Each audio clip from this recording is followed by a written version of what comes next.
Beranang, 7 Februari 2026. Kampung Sungai Kembong Hilih telah menjadi tuan rumah kepada sebuah program pemindahan ilmu dan teknologi, iaitu Hydrovest, perkebunan hidroponik dan penuaian air hujan berkuasa solar untuk komuniti lestari. Program sehari ini telah menghimpunkan pakar universiti, sukarelawan, dan komuniti setempat bagi membangunkan model pertanian moden yang mampan sekaligus menjanjikan masa depan yang lebih hijau dan berdikari bagi penduduk kampung. Program yang dianjurkan secara bersama oleh Universiti Teknologi Malaysia, Universiti Tenaga Nasional dan Yayasan Chancellor Universiti Tenaga Nasional ini turut mendapat kerjasama erat dari JPKK Kampung Sungai Kembong Hilih, Unitin Sustainability and Safety Department, Kelab Kilat Unity serta Han Agro Enterprise.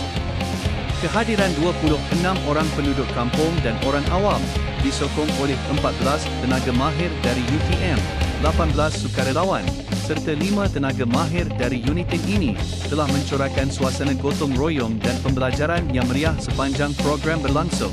Majlis pembukaan diserikan dengan kehadiran barisan tetamu kehormat. UTM diwakili oleh Teknologi Muhammad Hazri bin Ishaq dari Pejabat Timbalan Naib Chancellor Penyelidikan dan Inovasi UTM Kuala Lumpur serta Profesor Madya Engineer Dr. Syamsul bin Sarip dari Pejabat Pelestarian Kampus UTM Kuala Lumpur.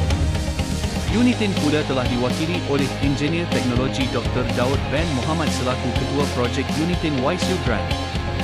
Encik Mokhtaruddin bin Syubli Muhammad dari SSD, Puan Zulhafizah binti Zulkifli dari Unity dan Puan Zarina binti Alias dari CCRT Unity.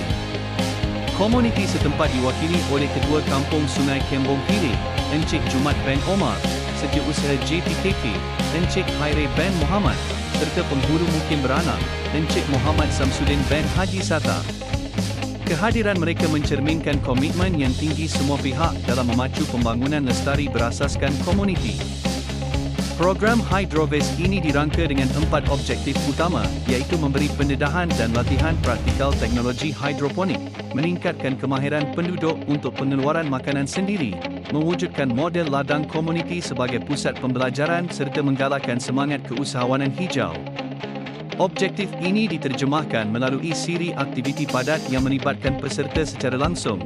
Sepanjang program, peserta mengikuti taklimat kesedaran mengenai kepentingan pertanian moden sebelum terlibat dalam bengkel pembinaan struktur asas sistem hidroponik yang diketuai oleh Puan Nur Aniza binti Ghazali selaku Ketua Pasukan Infrastruktur Hidroponik. Aktiviti praktikal diteruskan dengan pemasangan sistem dan komponen, demonstrasi penanaman serta penjagaan tanaman hidroponik, dan sesi khusus mengenai pengurusan nutrien serta kawalan perosa.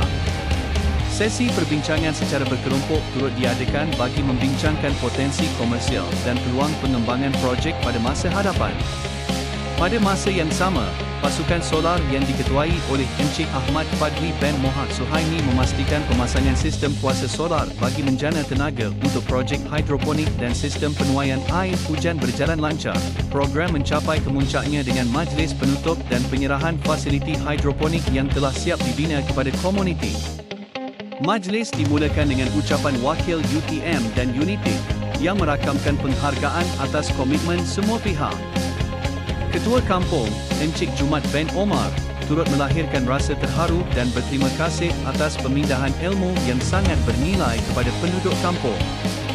Acara simbolik pemotongan rebin menandakan bermulanya fasa baharu kehidupan lestari untuk Kampung Sungai Kembong Hilih.